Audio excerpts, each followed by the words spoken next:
It's Fuck Yeah Friday. Fuck yeah! Get ready for some wins.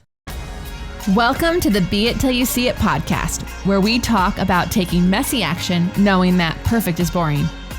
I'm Lesley Logan, Pilates instructor and fitness business coach. I've trained thousands of people around the world, and the number one thing I see stopping people from achieving anything is self-doubt. My friends, action brings clarity, and it's the antidote to fear. Each week, my guests will bring bold, executable, intrinsic, and targeted steps that you can use to put yourself first and be it till you see it. It's a practice, not a perfect. Let's get started. Hey, Be It Babe, how are you? My God, it's December 5th. This is crazy. This year is going wild. This is your Fuck Yeah Friday because we got to celebrate Fridays together. And I really love doing these short and sweet episodes. I hope you love them too. I would love to know. You got to let us know, and you can send your wins in or your questions in, your feedback, beitpod.com/questions. So today's episode is quick. I give you something that inspired me from the interwebs, which, can be a weird place. Then I share something that you sent me, and then I share one of mine. So here we go. So this one is from the Maori culture. And I hope I said that. It's a hard word for me to say, Maori culture. So I apologize if I said that wrong. In Maori culture, autism is known as, and this is, I'm going to say not correctly, but we're going to go for it, takiwātanga, meaning in their own space and time, in their own time and space. And this powerful world reflects a worldview that honors neurodiversity, seeing each person's way of being as valid, dignified, and deserving of respect. Rather than focusing on deficits, takiwātanga encourages inclusion, understanding the belief that everyone experiences life at their own pace in their own unique way. And then the post says, let's embrace perspectives rooted in respect, mana, which means inherent dignity, and wanatanga, relationships.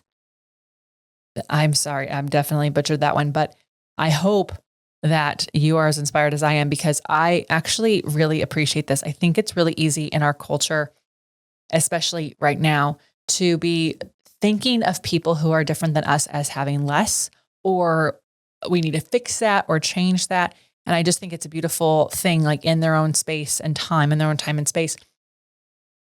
Not only should they have that, but we should be giving ourselves all of that. And I just think that word is beautiful. And I hope that inspires you to think of yourself and anyone else in your life who is autistic as being unique. And then instead of focusing on deficits, focusing on like their unique person. I hope that we can do that.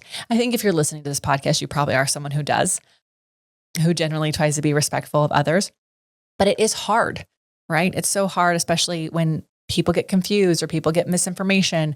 And so I hope that gives you a little inspiration. And it's just like, oh, what a food for thought. I love that. Okay.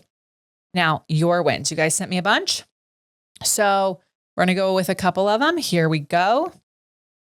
Denise Stargazer. My QL is getting stronger and my side bends are finally deep. I love that so much for you. Yeah, it's like Pilates is so good. It balances and balances. Someone else could have really overworking QLs, right? And so I love that you got to feel that for your body and get something deep out of it. Peter does Pilates. Had my run scheduled, did not want to go at all, did 95% of what was scheduled. You know what? I love that. At OPC, we always say like finishing is optional. I think it's really important that one, we're always listening to ourselves. Got to listen to our bodies, but also it was scheduled. So sometimes it's once you get going, it's like, okay, I can do this. And 95%, that's amazing. Like we're celebrating. Okay, one more. Etain Pilates. My teacher didn't have to adjust my legs in prone for swan like she does every week. Way to go, Etain. It sounds like your body is starting to connect the dots and not need to be reminded. I love that. Sometimes people are like always checklisting in their Pilates practice. Like, did I do this? Did I do that? Did I do this?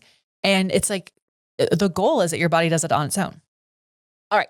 You can send your wins in. I love sharing them. Some of them are short. Some of them are sweet. Some of them are long. I don't care. Bring them in. You want to hear your wins on the show. Here's why. Because at some point you're going to have a crappy Friday, and then hearing a win that you sent me is going to remind you of something you did do. And that is worth celebrating.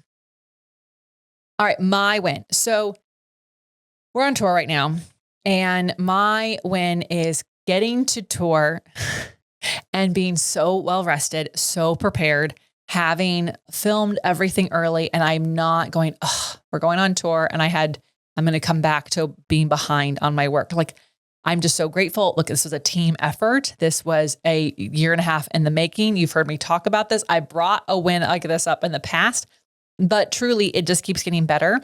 And one of the ways it keeps getting better, and I'll share with you how this win came to be. So after everything that we do, we always reflect back on like, was that good? Is that something we do again? And I am constantly like reflecting on, how did I feel on that tour? What would have made it better for me so I can make the tour better for those who are attending? And last year I got sick before the tour. So yay, sick before the tour. That's wonderful. But that meant that I actually couldn't record 2 of the YouTube videos before we left, and there would not be time for us to record them on tour, nor would there be time for us to record them when we got back in time for them to release on YouTube. So we just missed a month of YouTube videos, which is unlike us. We've never done that before. Now we have playlists and we had other tutorials we could drop, but we didn't have our long forms. And that would be like, we've never missed. And I just had to come to terms like, it's just not going to happen. We put too much on my plate. I got sick. And so with my assistant, I was like, okay, we have to make sure that there is room in the schedule for things to go haywire, for me to get sick. And so what's so cool is we adjusted my schedule way back in January so that I would be recording so far in advance, which is not always ideal because that means like I'm not recording things in with like what is going on with the world at the exact same time. However, it allows, if I get sick, there's a little bit more wiggle room to record things versus just skipping things. So it just feels so good going on this tour, having been so prepared and so on top of things, and knowing that when I come back to my home in January, like the most important thing I have to do is get my hair done and my nails done. Like that's it. So do you hear how a win can be in so many things? It can be a long practice thing. It can be something small. It can also just be in like, I felt a certain way. I don't want to feel like that again. I made a plan. I did the plan and here we are. So being until you see it is hard. Every time we evolve, we learn more things about ourselves. We figure something out.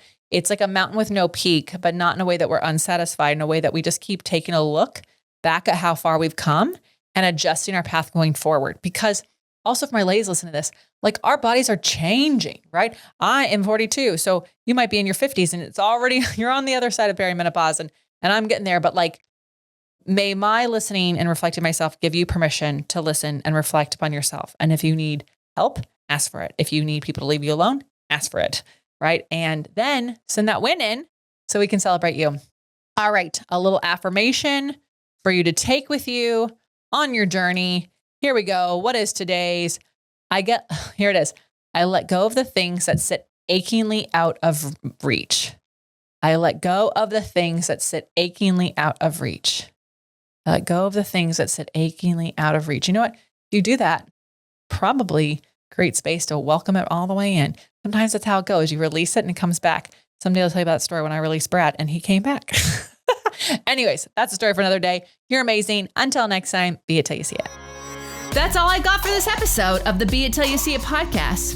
One thing that would help both myself and future listeners is for you to rate the show and leave a review. And follow or subscribe for free wherever you listen to your podcast. Also, make sure to introduce yourself over at the Be It Pod on Instagram. I would love to know more about you. Share this episode with whoever you think needs to hear it. Help us and others be it till you see it. Have an awesome day. Be It Till You See It is a production of the Bloom Podcast Network. If you want to leave us a message or a question that we might read on another episode, you can text us at +1 310 905 5534 or send a DM on Instagram at BeItPod. It's written, filmed, and recorded by your host, Lesley Logan, and me, Brad Crowell. It is transcribed, produced, and edited by the epic team at Diseño.co. Our theme music is by Ali at Apex Production Music, and our branding by designer and artist Gianfranco Cioffi. Special thanks to Melissa Solomon for creating our visuals. Also to Angelina Herrico for adding all of our content to our website. And finally, to Meredith Root for keeping us all on point and on time.